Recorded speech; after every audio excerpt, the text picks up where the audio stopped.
You know, there's this quiet shift happening in the world of commercial vehicle tuning. For years, working on a brand new Iveco Daily meant one of two things.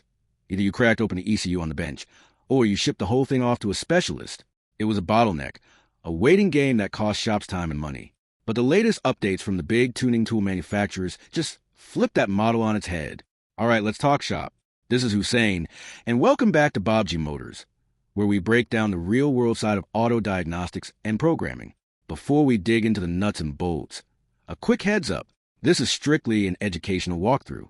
Everything we cover here is meant to help you understand the process and the tech behind it. Any product names or trademarks we mention belong to their respective owners. And as always, you need to do your homework and comply with local regulations and manufacturer rules when you're working on someone's vehicle. That's on you. So what's actually changed?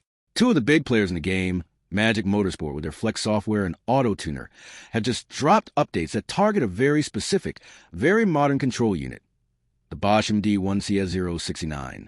You'll find this ECU under the hood of the latest Iveco Daily models, specifically the ones from 2019 onwards, including those built after 2021.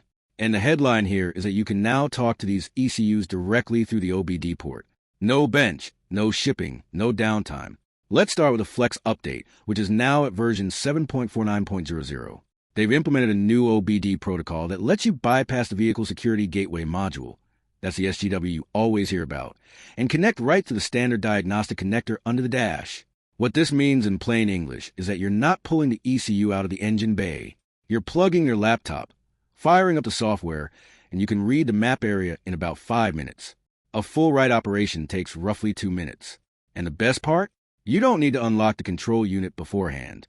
You can clear those fault codes, bump up the power on the 2.3 or 3-liter engines, or tweak the fueling for better fuel economy, all in a single session. Now, over on the Autotuner side, they released a very similar capability. They're calling it a normal read via OBD, or you can use what they term OBD over bench if the ECU is already sitting on your work table. This gives you maximum flexibility, whether the van is in your bay or you've got the computer in your hand. The read time with Autotuner is a bit longer, coming in at about 12 minutes, but the write is still that quick 2-minute process. They also include the pinout diagrams for a bench connection right inside the protocol instructions, which is a nice touch if you do end up going that route. Both tools handle the checksum correction automatically, which saves you from having to manually fix the file after a tune. One important distinction to keep in your head, though. Just because you see an MD1CS069 ECU in another vehicle, like a Fiat Ducato, don't assume this protocol will work. It's specifically for Iveco. Even if the hardware looks identical, the protection layers and the software architecture are different. It's a totally separate animal. This is exactly the kind of inside info we try to bring you here at Baabji Motors, because assuming otherwise could leave you with a bricked ECU and an unhappy customer.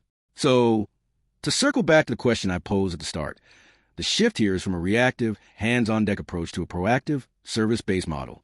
Instead of waiting for a tool to arrive or an ECU to come back in the mail, you can now offer same-day service. That changes the economics of the job entirely. Now, here's a personal take. I think we're going to see this trend accelerate. As ECUs get more locked down, the tool makers are getting smarter about finding legitimate, stable pathways through the OBD port. The days of cracking open every single ECU might be numbered for common platforms. It's not a bad thing, it's just evolution. But it does mean staying on top of these updates is more critical than ever if you're running a shop or you're a mobile tuner. I'd love to hear how this changes your workflow. Do you prefer working to the port, or do you still like the certainty of a bench connection for certain jobs? Drop your take in the comments. And here's a quick tip if you're about to try this the first time. Before you hit write, triple check that you've selected the exact engine variant. The 2.3 and 3.0 share the same ECU family, but their files are not interchangeable.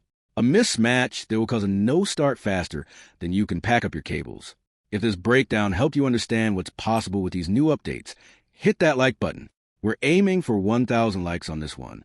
And seriously, if you're watching and you're not already subscribed, consider this your nudge. A surprisingly small percentage of people who watch these videos are actually subscribed to the channel. But every single subscription tells YouTube that this content matters.